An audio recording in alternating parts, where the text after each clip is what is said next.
Ghost Recon Wildlands, a game in which helicopters bounce off the floor and US Special Forces run around wearing cowboy hats holding pink AK-47s, is not very realistic, according to the Bolivian government. Officials in the South American nation are in fact so upset with the game's depiction of their country and its people that they've threatened legal action. The Bolivian government has filed a formal complaint with the French embassy because of the way that Bolivia is depicted in Ubisoft's new open-world tactical shooter Ghost Recon Wildlands. Bolivia's Interior Minister Carlos Romero said his government is unhappy at the way the nation is portrayed as a country controlled by drug traffickers and would like the French government to do something about it. What exactly that something is at this point is still pretty unclear. Romero went as far as to warn Ubisoft, which is of course a French corporation, that his government have the standing to take legal action, but said at first we prefer to go the route of diplomatic negotiation. He also reminded the French government that it would be very paradoxical for a French company to question our drug trafficking efforts since we are fighting it using French technology. In response, Ubisoft Paris creative director Eric Cousin pointed out that the game is in fact a work of fiction. He also highlighted the fact that Bolivia was chosen as the setting because of the magnificent landscapes and rich culture. But there's one thing that we feel needs pointing out. The main plot of the game is that Bolivia has been taken over by a Mexican drug cartel. In the game, it's a wave of Mexican criminals that's turned the country into a narco state. So shouldn't Mexico be upset by this clearly inaccurate representation of their great country? Because as far as we know, Bolivia hasn't been taken over by Mexicans. This game is fake news. So, fun fact about Bolivia, by the way, they are the third largest producer of coca leaves in the world, but they actually don't, they're not just churning out cocaine with it, they're using it for other stuff. They use it as like painkillers and stuff like Medicinal uses. Medicinal use of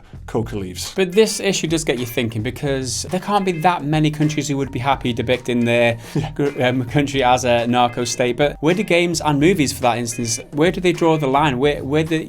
How far are they allowed to go? Because it can't be great press for their TV show or movie or game, whatever. I remember watching the US version of Mad Dogs, if any of you guys have watched that, and they're in Belize in that show, and I remember thinking to myself at the time, I'm never going to Belize. It's probably a really nice place, but the way that it's depicted in that show, it's like made me think, well, I don't really want to go there again. So I can kind of see they've got a point here. Yeah, it's kind of funny when you see this kind of headline, like Bolivian government complains about how their country looks in a game. It seems on the surface it's like, that's a bit ridiculous, but you can see where they're coming from, because maybe it does have a serious effect on their tourism and stuff like that, and how it affects the country's economy, and it's just this wider thing. When everyone in the world kind of has this image of you, it could probably affect you in a lot of ways. You can definitely see where they're coming from, but it's just, seems a bit daft when they go to the French embassy to complain about it. It's just, I don't know. But this is the thing, like who can be the bad guy these days in games? You know what I mean? Yeah, exactly. There's like a safe list, isn't there? There's like, you can fight robots, you can fight aliens, you can fight zombies, and you can fight Nazis. Those are the safe ones, aren't they? Yeah, they're basically the ones that no one will complain about. If you kill them, Yeah, they're kind of the safe bet. So if you make your game, send your game around that, or some other kind of fictitious thing that just does not exist. Otherwise, if you're going to base your game in the real world at some point in the last 100 years or so, someone's probably going to be upset about the way that you've got to be very careful with how accurate your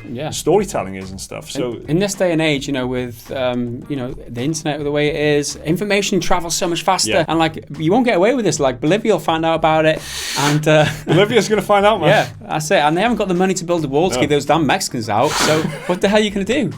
This is not the first time that video games have upset someone in South America. Former Panamanian dictator Manuel Noriega sued Activision for the way he was represented in Call of Duty Black Ops 2. He filed a suit complaining of his depiction as a kidnapper, a murderer, and an enemy of the state, while he was behind bars for murder. Activision were also sued by 3 children of Angolan rebel chief Jonas Savimbi over Black Ops 2. They complained their father was painted as a barbarian and half-wit who wants to kill everybody. What do you guys think? Do you think that Bolivia has got a point here? You cancelling your plans to travel to Bolivia? Or do you think it's a load of nonsense? Let us know down in the comments below. Hit the like button if you enjoyed the video. Subscribe button if you're new around here. Check out some more of our content around here. And we'll see you again in the next one. Bye for now.